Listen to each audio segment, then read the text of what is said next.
All right, let's move on to something a little more fun. Now, this is a great one. Great headline. One of the best headlines I've ever seen. You know, some people don't read left wing outlets because they're afraid it will upset them, or they just can't deal with the bullshit, whatever. But you're missing out. You're missing out on headlines like this. Okay. The Nation, a feature published December 2nd, very recent feature. I'm going to read this headline out for you. This is why you must read left wing papers. It's required reading. Okay, ready? The nonstop gay sex party on the Mexico City subway. That's the feature story title. All right. The city's metro hosts and authorities unofficially sanction a queer institution unlike any other. Now, this, you see,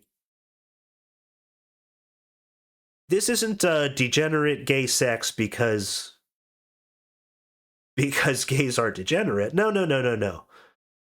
This is a queer institution.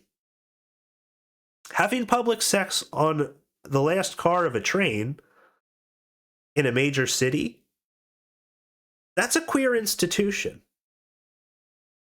I bet Sheriff Joe wants to stop the gay sex on the train. I bet old racist Sheriff Joe. No, Sheriff Joe is in America. He's deporting people who are returning wallets a little light. He's sending them right back on the Mexico City gay sex train. They're going to have to go back there and suck and fuck. He's condemning them. He's saying, you're going to have to leave this life in America. You were dishonest about the wallet. You're going back to the mandatory gay sex train in Mexico City. All right, so there's a great paragraph in here that I wanted to read.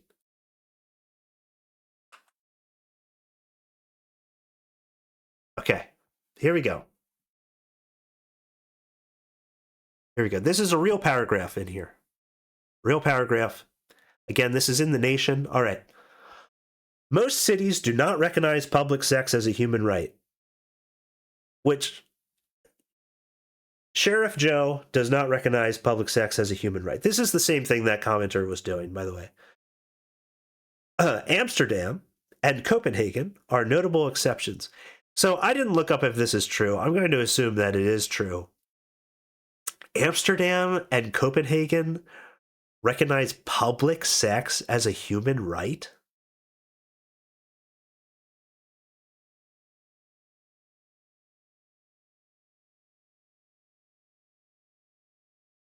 Okay, let's move on with this paragraph.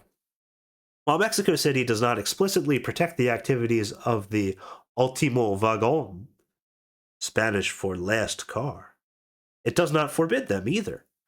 City statutes that apply to public sex and sex works are ambiguous and open to interpretation by police.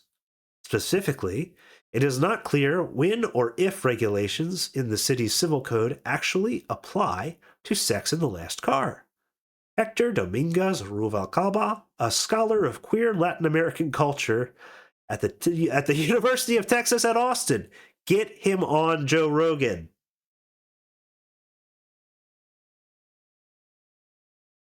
That's the Rogan episode I'm looking for. Enough with Rogan slowly turning Christian. With this Wesley Huff guy. He was a Sam Harris guy. He was Sam Harris and Fleshlights. Now he's having Christian apologists on? Can we please get a scholar, excuse me, a scholar of queer Latin American culture from UT, right at Austin, on Rogan's pod? Please? Okay. Okay, so Ruvalcaba told me that he was reminded of how colonial laws in Mexico often included the proviso, I'm not going to read that in Spanish, that the law should be obeyed but not fulfilled. The text of Chapter 1, Article 10 of Mexico City's Municipal Code states that it penalizes, quote, the exhibition of the sex organs with the intention to bother or attack someone. Old Sheriff Joe won't let people expose their sex organs with the intention to bother or attack someone, under the specific condition that, quote, there exists a complaint from the person thus bothered or attacked. Okay, so you can say that the person wanted it. The law does not strictly apply to consensual sexual activities, though the police have often invoked this law in order to extort bribes. Meanwhile, the last car has provoked much debate and outcry in the Mexican press. You're kidding.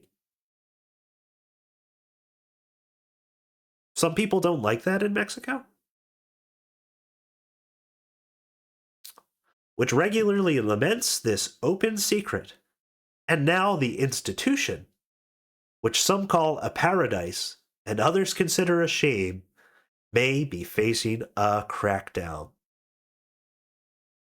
So word choice is important here. You know, calling it an institution.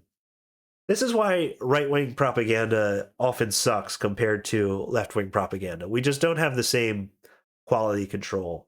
We don't have the same quality. But taking a bunch of gay guys fucking each other, like just having public degenerate sex on a public train car, and calling that an institution, and then saying, and then when the law, they're trying to enforce the law against having public sex, and then saying that it's an institution facing a crackdown, you're framing it in this very subtle way. Well, it's not really that subtle, but a lot of people who just casually read it aren't going to even be aware of the framing going on here. They might even say, like, yeah, I disagree with their crackdown on this institution, and not realize that they've lost. Or they might say, I agree with the crackdown on this institution. This is what I want to say. They might say, okay, I read this left-wing article, and I disagree with it, and I agree with the police doing a crackdown on this institution. And they don't even realize that by just accepting the premise of the article, that you will use the word institution, that this is a queer institution.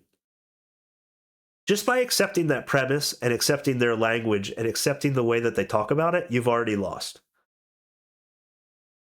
Horny gay guys going on a train, going to the last car, and having public sex there is disgusting, it's gross, it shouldn't be allowed. It's not an institution. It's not a queer institution. It's fucking disgusting.